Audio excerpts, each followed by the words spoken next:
Hekk kif pajjiżna qiegħed jieħu diversi prekawzjonijiet sabiex jitnaqqas it-tixrid tal-coronavirus, dan qiegħed iħalli impatt negattiv fuq l-ekonomija tagħna.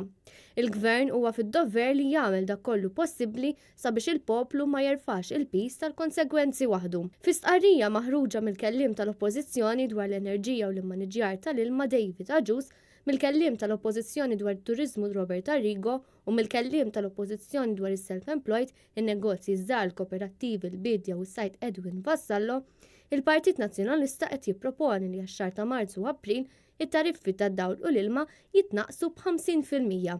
Fl-aħħar jiem rajna tnaqqis konsiderevoli ta' kważi 30% fit-tnaqqis fil-prezz taż-żejt. Dan it-tnaqqis għandu jservi ta' inċentiv lill-Gvern sabiex jgħin lill-familji tagħna biex jirkupraw minn din id-daqqa. Apparti minn hekk, inċentivi bħal dawn huma meħtieġa għan-negozji żgħar u għall-qasam tat-turiżmu sabiex jirbiljaw malajr kemm jista' jkun minn dan il-perjodu wiebes.